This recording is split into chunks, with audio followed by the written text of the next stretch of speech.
we now know that there are multiple different kinds of EGFR mutations, that there's a common two of them that are activating mutations, about 88% or so.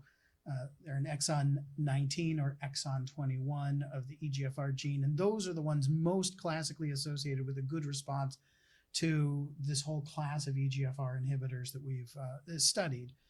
But another mutation that is uncommon, but we do sometimes see, is exon 20. And that's only about a 2% population. But we are seeing them, especially now that we're doing broader testing. And the question is, how do you treat that? Are there treatments that are potentially effective for these patients? And does that include the agents we've been talking about?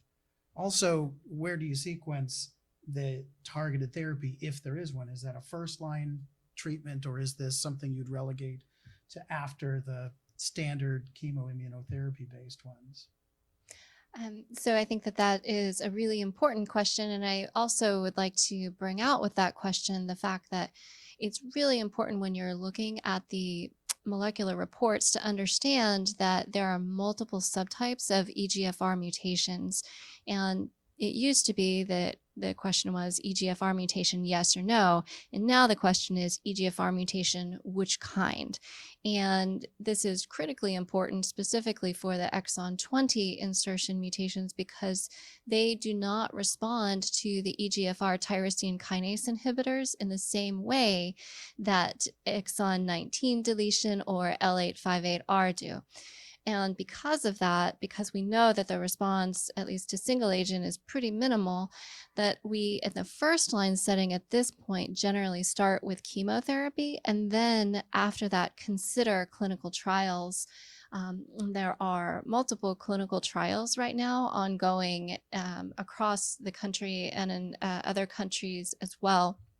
The most well-known of these trials include a drug called poziotinib, another is TAK-788, and another is tarlacoxitinib. And in addition, there are combination therapies as well. And so would really like to emphasize that as an approach to treatment with these patients, we generally start with chemotherapy and then consider clinical trials and other options after that. Yeah, so those agents have shown activity, but not at the same level that we've seen with other combinations of driver mutation and targeted therapy, and also with the toxicity challenge that has been very real. And so I'm interested, Heather, in your thoughts of how promising this appears and where you'd sequence this in the horizon of the landscape of options that you might offer over time. Right. I mean, at this point, I still think chemotherapy first line is the standard approach.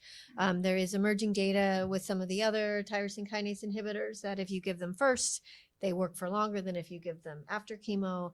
But it's also true if you give chemo after targeted, it doesn't always work as long as if you give chemo first. Sure. So it's sort of a Everything what's first and second, right? Yeah. Exactly. So I wouldn't use that to make my decisions too much. So at this point, it's still chemo. But then it is encouraging that we have so many drugs that do have activity in exon 20 in development, albeit with some toxicity challenges. There are also antibodies being developed and others. So in the current landscape, if there's no access to a trial, osimertinib has minimal but some activity, and that's being defined better in an ECOG-ACRIN study that Zosha Piotrowska and Leisha Sequist led. It's completed accrual. We don't have the data yet. There was also a study done in Korea where the response rates were a little less than we would like to see, but there have been some patients who respond. So there's also a trial that you kind of alluded to, combination osimertinib and necitumumab, which is an EGFR antibody, and Jonathan Rees at UC Davis is the PI overall for that study. We've been seeing some encouraging data. So we're making headway for a subset where we hadn't made headway for a long time. So it's encouraging, but I think at this point we're still chemo.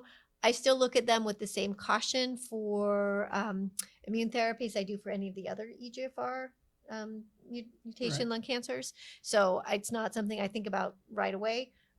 So I would go with chemo. I would look carefully to see if I have any exon 20 trials, which we often do, or nearby. Right. And then later kind of think about, well, maybe we can do chemo and immune therapy, or what else can we look at? So yes, importantly, there are a growing panel of trials that could have active agents with some real promise, with some toxicity challenges. But the available commonly used EGFR inhibitors have really been pretty disappointing in this group. Yeah. Mhm.